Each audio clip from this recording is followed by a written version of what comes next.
Fala pessoal, tudo bom? Vocês sabem que o canal aqui da Speech traz sempre muito conteúdo orientado a mercado para promover aprendizado, ajudar na tomada de decisão, falar sobre boas oportunidades, mas também falamos de todo o conteúdo de apoio para que você aprenda, para que você não caia em ciladas, em pegadinhas e assim ajuste as suas expectativas. Então hoje a gente vai falar de um assunto muito importante para você que quer investir de maneira diversificada e ganhar bons retornos, que é sobre a indústria de distribuição de investimentos. Vamos falar como funciona a venda dos investimentos no mercado e por que você tem que tomar cuidado com o conceito de consultoria grátis. Pode rodar a vinheta.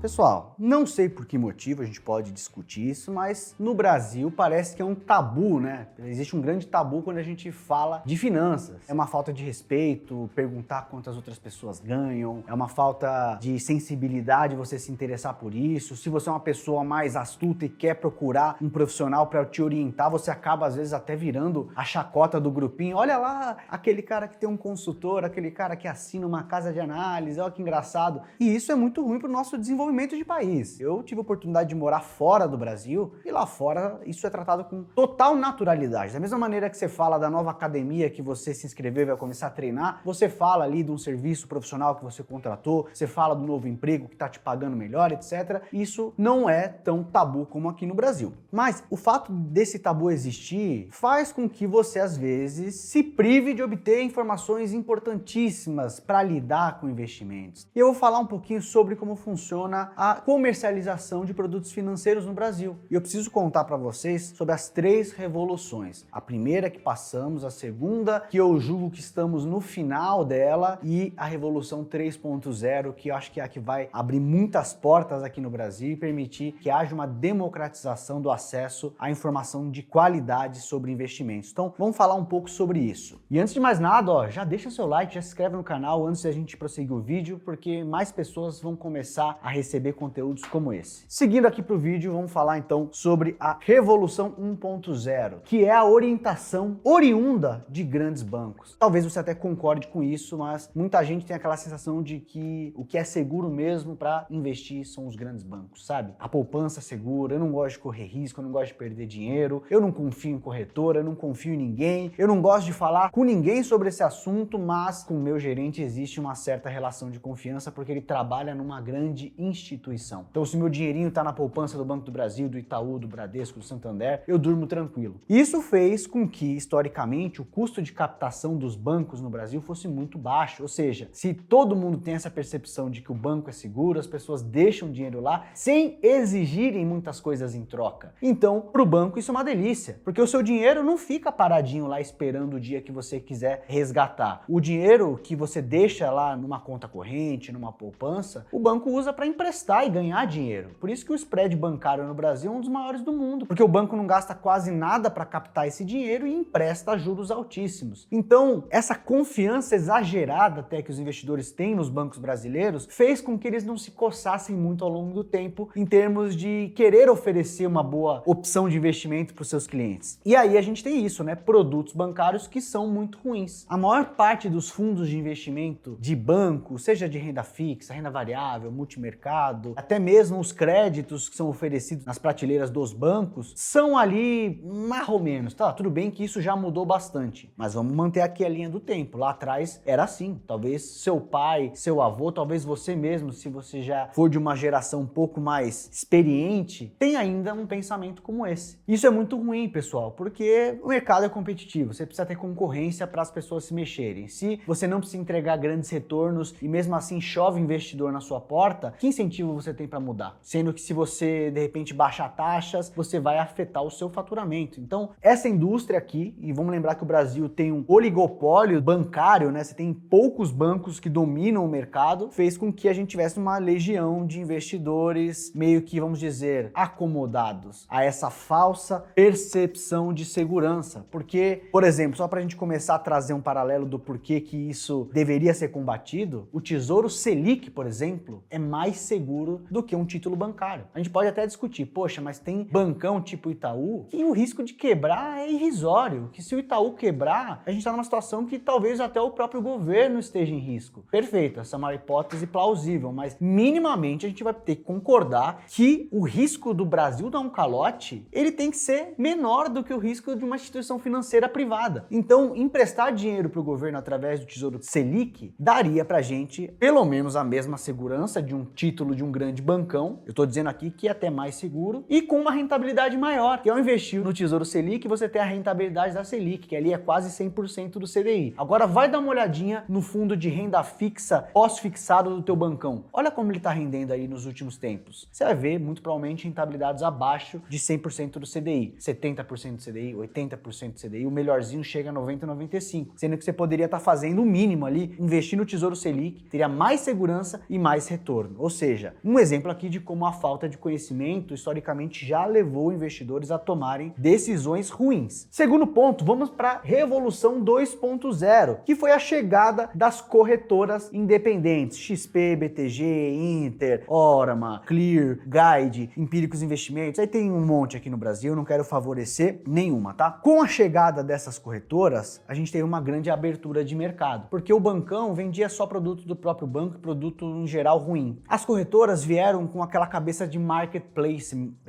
um ambiente aberto onde você pode vender produtos de terceiros. Então pensa lá, que nem o Mercado Livre, né? O Mercado Livre, ele não fabrica TV, ele não fabrica eletrodoméstico, ele não fabrica produto de cosmético, ele é um ecossistema onde outros vendedores colocam à disposição os seus produtos. Então a corretora não é muito diferente disso. A corretora tá lá, ela coloca à disposição um fundo de uma gestora renomada, um crédito de alguma determinada empresa, um crédito de um determinado banco, um título de capitalização. Ela cria ali um supermercado de finanças, perfeito? E aí isso daria mais possibilidades dos investidores escolherem. E também com essa abertura, a gente possibilitou que investidores pudessem ter uma carteira melhor, porque antes a gente estava restrito só ao que é daquele grande banco. Agora, dentro de uma corretora, a gente pode acessar coisas de instituições diferentes, mas ainda estamos restritos à oferta daquela determinada corretora, perfeito? Porque assim, a gente tem corretoras imensas hoje. Eu destaco principalmente XP e BTG. Se você tem conta numa XP e no BTG, você tem tanta opção de investimento que você pode, se você tiver uma orientação correta, resolver a tua vida. Uma XP e um BTG hoje, a gente pode discutir se é mais caro, se podia ser mais barato, mas em termos de oferta, tem prateleiras tão completas realmente que você consegue fazer uma coisa muito bem feita lá dentro. Agora, a questão não é a disponibilidade. Você tem primeiro aquele paradoxo da escolha, que já é muito estudado na psicologia, que quando você tem uma imensidade de opções, às vezes você, ao invés de ter um caminho mais fácil para resolver o problema, às vezes você acaba ficando mais confuso, né? Que nem você vai naquele restaurante maravilhoso, renomado, com pratos ali de excelência, mas você abre o cardápio e tem 120 opções. Aí você fala, meu Deus, qual que eu escolho? Eu quero provar um prato bom, mas se eu provar esse e esse não for o melhor, eu quero provar o que tem de melhor para oferecer, mas são 120 escolhas. Você fica perdido e às vezes acaba sendo até pior ter muita opção. E aí a gente abre a guarda para correr um outro risco, que é como os investimentos são vendidos dentro dessa estrutura. Então, vamos fazer um outro paralelo que eu gosto aqui de analogias, tá? Pensa aqui num fabricante de biscoito ou bolacha para não criar briga aqui entre paulistas e cariocas, tá? Então, um fabricante aqui de biscoito barra bolacha, você tem um fabricante aqui, tem a fábrica, essa fábrica tem intenção de vender o seu produto, perfeito? Então, essa fábrica vem e faz uma parceria com um supermercado. Vou colocar aqui só um desenho diferente, um supermercado, vou colocar aqui. E esse supermercado que vai ter a função de vender os produtos dessa fabricante. Você pode ter diferentes tipos de contrato. Você pode ter um sistema onde a corretora compra o produto do fabricante e aí vende colocando uma margem, ou você pode ter um sistema comissionado, que dependendo do volume de vendas de biscoito barra bolacha, você tem que pagar uma comissão para esse fabricante. É mais ou menos assim que as corretoras trabalham. Você tem aqui as gestoras, os bancos, as financeiras, ou seja, os fabricantes aqui desses investimentos que precisam da figura do distribuidor, que é a corretora, para vender aqui, né, os seus produtos para os clientes finais. Então, assim, aqui a gente já tem uma estrutura onde, a depender do que a corretora vende, ela ganha mais ou menos. E isso faz diferença, pessoal. Que existe o chamado conflito de interesses, tá? É muito difícil que o ser humano, numa trajetória de longo prazo, nunca se sinta ali enviesado a fazer uma escolha se ele tem um caminho que remunere ele melhor do que o outro. Então, a gente tem aqui dentro dentro da corretora profissionais responsáveis por fazer a venda do produto, que são hoje os assessores de investimento, tá? E eu não estou fazendo uma crítica aos assessores, eu estou fazendo uma crítica aqui ao modelo de distribuição, porque hoje esse assessor ele tem lá o papel de prospectar vários clientes, né? Ele atende vários clientes, ele tem uma grande capilaridade. E aí vamos supor uma situação aqui, né? Você tem um fundo de investimento que ele é muito bom e ele paga aqui 100 de comissão para o assessor que fizer a venda desse fundo. E aí você tem um outro fundo de investimento que ele não é bom, ele é excelente. E ele paga quanto de comissão? 10. Geralmente é verdade no mercado, tá? Eu que sou um profissional de análise de fundos de investimento, percebo que normalmente os fundos mais famosos, os melhores e os que têm realmente esse track record comprovado costumam pagar comissões menores, tá? Porque ele é tão chamativo, ele é tão bom que a corretora quer que esse fundo esteja lá, mesmo que ele não pague tanta comissão. E aí você vê, poxa, eu tenho a chance de colocar um bom fundo na carteira do meu cliente e vou receber 100 de comissão. Por que eu vou colocar o ótimo, que vai me pagar só 10? Eu ainda tô fazendo um bom trabalho pro meu cliente, sabe? Então você começa a ter esse tipo de conflito de interesse. Eu não tô dizendo que todo assessor faz isso. Existem vários assessores, e eu conheço inclusive vários, que estão dispostos sempre a ir pelo caminho que paga menos se for para fazer o melhor pro cliente. Mas a gente tem milhares, dezenas de milhares de assessores no Brasil. Então é estatisticamente improvável que todos sejam ali eticamente corretos sempre, tá? Então existe um problema na estrutura de venda. E hoje acaba se confundindo, porque esse assessor acaba fazendo tarefas que, legalmente falando, ele não é habilitado para fazer. Um assessor não pode montar carteira e um assessor também não pode recomendar investimentos. Eu, no começo da carreira, eu já fui consultor e eu já ouvi de um cliente a seguinte frase: por que eu vou te pagar por essa consultoria se o assessor da minha XP já tá me fazendo uma consultoria e eu não pago nada? Aí é que é um problema, porque se você não paga nada por algo, pode ser que o produto seja você. Nesse caso, você não tá pagando nada pela consultoria feita ali pelo seu assessor, porque você já tá pagando para ele através desse pacote de comissões. Então não se engane, tá? Às vezes é melhor que você pague e você saiba com clareza o motivo de você estar pagando e quanto você está pagando, do que depender ali na ética, no trabalho daquele profissional específico, e muitas vezes você nem conhece profundamente aquele profissional que está te atendendo. Então eu faço esse alerta aqui, tá, pessoal? Eu brinco sempre, é muito melhor você vá ao mercado com uma lista de compras, onde você e teu cônjuge em casa planejaram, vocês sabem o que vocês precisam, você sabe que acabou o arroz, você sabe que acabou o café, você sabe que o filho tem que comer aquelas opções com restrições alimentares, com aquele leite sem lactose. Então não adianta você ir no mercado e perguntar pro atendente o que você deve comprar. Você tem que ir com a listinha de compra e ir nas prateleiras e comprar o que você precisa, porque no mercado vai ter produto bom e produto ruim. Então eu acho que a gente deveria usar as corretoras, inclusive os assessores, de uma maneira mais consultiva. Eu já tenho o que eu preciso e eu já sei o que eu quero. E eu posso, obviamente, ouvir uma opinião do assessor, subir um negócio novo. O assessor ele pode te apresentar novidades, só que você não pode depender do assessor para montar a sua carteira e te recomendar as opções. Vou repetir, um assessor ele não é apto, legalmente falando, a recomendar nada. Quem pode recomendar ativos financeiros são outros profissionais, por exemplo, o profissional CNPI, que é certificado, cadastrado. Eu, por exemplo, sou um profissional CNPI e a Speech é uma casa de análise também habilitada a fazer esse tipo de trabalho. Para a gente se encaminhar aqui para o final do vídeo, vamos falar então da luz no fim do túnel aqui, que é a Revolução 3.0, que eu acredito que a gente está começando ou muito prestes a começar, que é o cenário onde a gente valoriza a opinião profissional sobre investimentos, tá, pessoal? Novamente, conectar aquele ponto de no Brasil finanças serem aqui um tabu. Quando você está doente, o que você faz? Você marca um médico, você se consulta e a última coisa que você quer é saber que o seu médico tem uma parceria forte com uma farmacêutica. E o seu médico podia ter te receitado um remédio que ia te curar em uma semana sem efeitos colaterais, mas ele te passou um que vai te curar em um mês e vai te trazer náusea, vai te trazer alguns efeitos colaterais, mas porque ele tem alguma parceria com uma farmacêutica. Você não queria isso, né, com a tua saúde, né? Poxa, você quer emagrecer porque está com colesterol alto, você quer fazer ali um trabalho com uma nutricionista que vai te recomendar a melhor dieta para você, que não vai de repente ter uma parceria com uma empresa de marmita que nem é tão boa, mas ela vai ganhar um dinheirinho por fora. E a gente encara com naturalidade a busca por esses profissionais. Não é um tabu. Se eu chegar numa rodinha com amigos e falar, tô com uma Nutri top, que já fez um plano de dieta pra mim maravilhoso. Pô, tô aqui com um personal maravilhoso, tá com um plano legal, fiquei com um problema, fui naquele médico que resolveu. Não é tabu falar sobre a profissionalização dos serviços. Agora, se você falar, putz, eu tenho um consultor financeiro ou eu contrato uma casa de análise, novamente, eu já ouvi de assinante que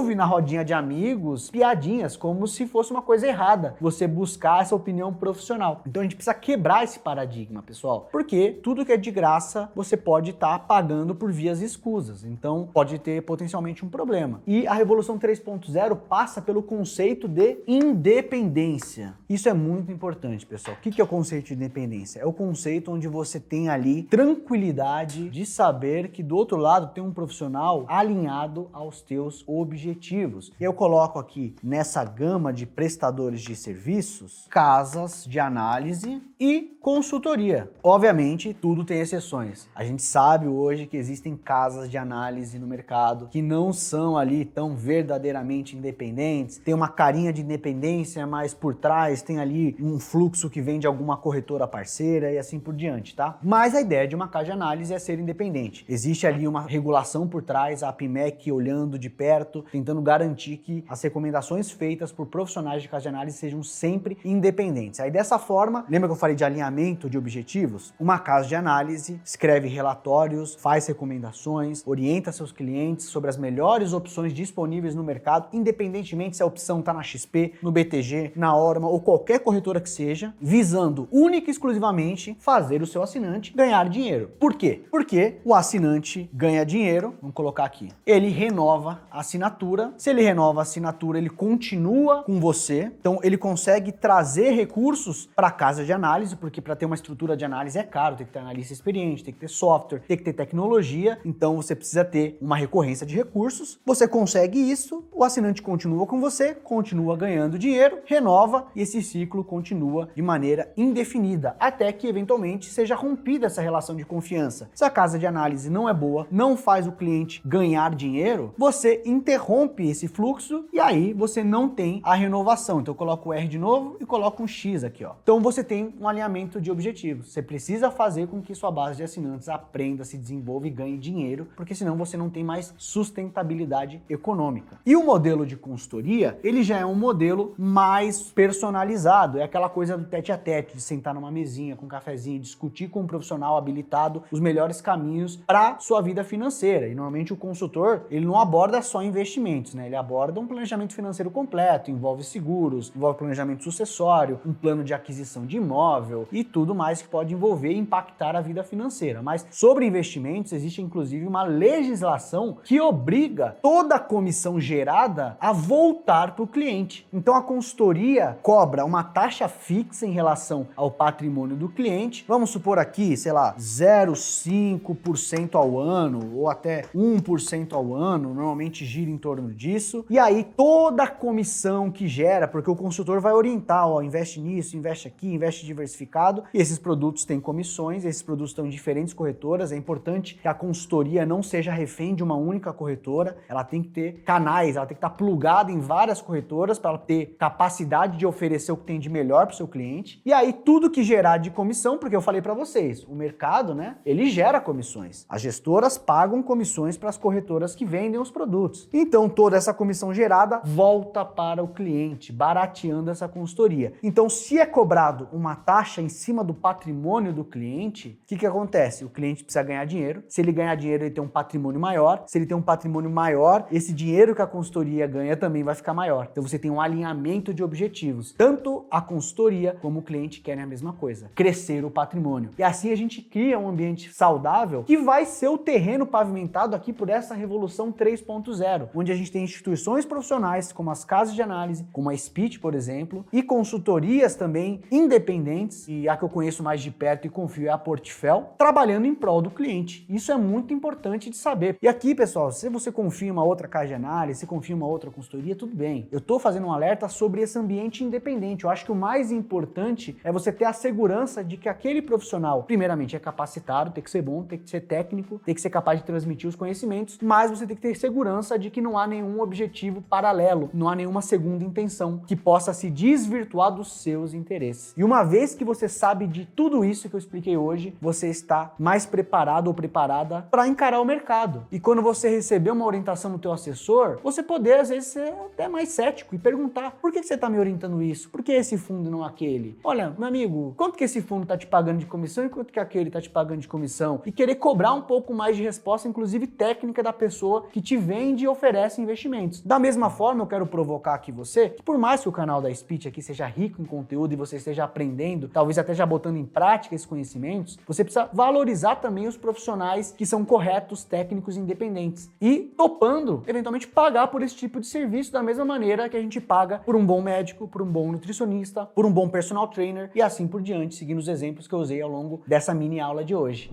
E você já sabia como funciona mais ou menos esse mercado financeiro, como que os investimentos são distribuídos, como que os bancos trabalham, como que as corretoras ganham dinheiro? E você já tem um profissional do teu lado trabalhando? Seja um serviço mais democrático e acessível, como uma casa de análise tipo a Speech, ou até mesmo um serviço mais personalizado, como uma consultoria, por exemplo, feita pela Portfel. Já conhecia serviços como esse? Não conhecia? Quer conhecer? Quer que eu fale mais sobre o trabalho de uma casa de análise? Quer que eu conte bastidores? Quer que eu conte um pouquinho melhor como que é um bastidor de uma consultoria profissional? Você que vai pedir aí nos comentários e eu volto nas semanas seguintes para trazer esse conteúdo especial para vocês. Não antes de vocês deixarem a sua curtida e a sua inscrição aqui no canal para que a gente consiga permanecer animado aqui trazendo esses conteúdos semanais para vocês. E eu fico por aqui, pessoal. Um grande abraço e até mais.